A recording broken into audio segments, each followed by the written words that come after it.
First, the French president is in Beirut. This is Emmanuel Macron's first visit out of the European Union since the onset of the coronavirus pandemic. Macron in the Lebanese capital 2 days after a blast ripped through the city, killing 135 people and wounding 5,000 others. There you can see the French President Emmanuel Macron inspecting the damage done to Beirut's port. Now, his visit comes a day after France responded to calls for help and sent aid and medical personnel to the country. After his meeting with Lebanon's President, Emmanuel Macron said the country will continue to sink if reforms aren't made.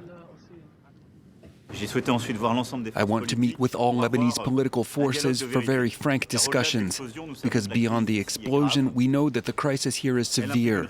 It implies a historic responsibility for the current leaders. This crisis is political, moral, economic, and financial, and the primary victim is the Lebanese people. It demands immediate action.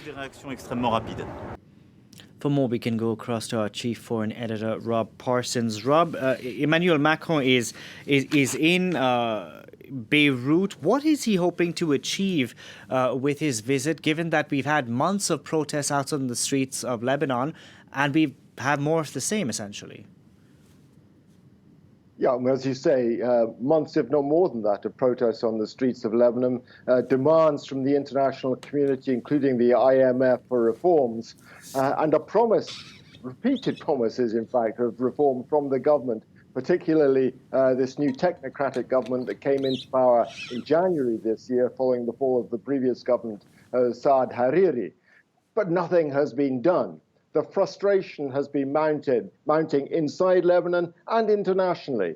The IMF just 2 weeks ago putting more pressure on Lebanon, and Jean-Yves Le Drian, the foreign minister of France, who is with Emmanuel Macron today, also in Lebanon then to put pressure on this government, but nothing happened. But perhaps there is a chance that with this ghastly accident in Beirut, with so many people killed, so many people injured, that the moral pressure on the government will be such that it will give way and start to move forward on the reforms. And I think that is what Emmanuel Macron is hoping. He's gone there not just to spend the day and offer sympathy, but to put pressure, to bang his fist on the table, if you like, and put pressure on the Lebanese government. He's meeting the President, Michel Aoun, the Prime Minister, Hassan Diab, and the leader of Parliament as well, to do precisely that, to bang heads together and try and get something done. Rob, just how bad is the situation on the ground? Because, you keep hearing of reports of people being priced out of basic goods. The middle class has been wiped out. Just how bad is the situation on the ground in Lebanon before this blast occurred? Well, I think one could describe it as being indescribably awful.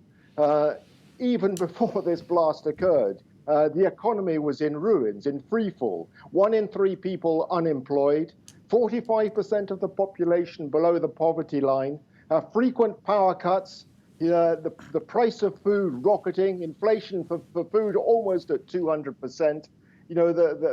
The price of a kilo of meat, for instance, 15% of the average minimal wage for 1 month.